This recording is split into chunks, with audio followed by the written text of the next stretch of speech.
The Yashahime trailer premiered on August 1st. I was able to witness it firsthand live, streamed it to our Facebook group.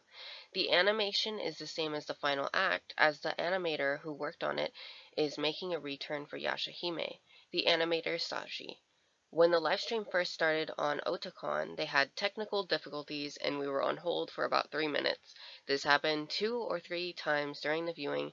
The video we saw seemed so laggy, but also could have been sort of short frames before the animation is fully polished for a final trailer.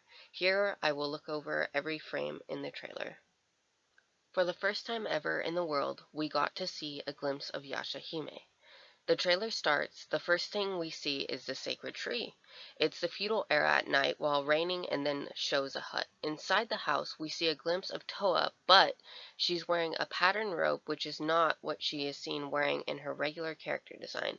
The person that abducted her must have put that on her. Towa is sitting with her hands tied behind her back. The view moves up and we see Towa's head tilted down. What caught my attention at this moment was the flowers in the background. There's 3 spider lilies, and spider lilies were shown in the first ending of Inuyasha Season 1.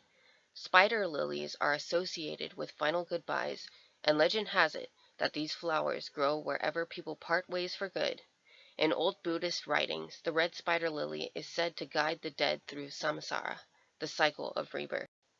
I'm going to read more off of what I found from medium.com. A legend is said that there were 2 elves were assigned to watch over the red spider lily. Manju guarded the flower and Sokka guarded the leaves. Out of curiosity, they defied their fate to watch over the flower and met each other. They immediately fell in love, but God was angry at them because they abandoned their duties. He separated the unfortunate couple and laid a curse on them. The flowers of Manju shall never meet the leaves of Sokka.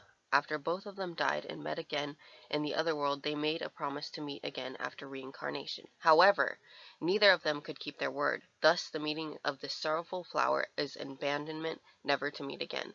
It's often used in funerals. You can see it growing near cemeteries. People say it's hell's flower and it guides the dead into the next reincarnation. Now, in the first ending of Season 1, you see Kikyo actually snapping those flowers, which signifies because, she's undead, defying death. I do believe that this is an intentional nod, especially in that first frame of the flowers that there were 3 of them, just like the 3 main characters. In the next shot, Towa appears to have waken up. The rope has fallen off of her shoulders and she's talking to a man. Behind her, you can see the wall is filled with spider lily patterns. Perhaps he woke her up. We see his face, and one of my members pointed out that he believes it could be Rikichi, who was one of Kaede's helpers. It could even be an older Kohaku if we think back on how their dad looked like. But I feel like Rikichi could make more sense if we remember how Kaede and her village first acted when Kagome went to the feudal era. They captured her the same way that they did to Towa here. This could be Towa's first return to the feudal era, since she was last there when she was 4 years old. Her appearance in a modern-day uniform could have startled the villagers like Kagome first did. Towa and the man continue to look at each other. Another character appears. It is an older man wearing a hat. He says a few words to Towa, and Towa reacts as if she's saying, "Oh really? Is that what you think? Now's our chance." Maybe they had set up a plan.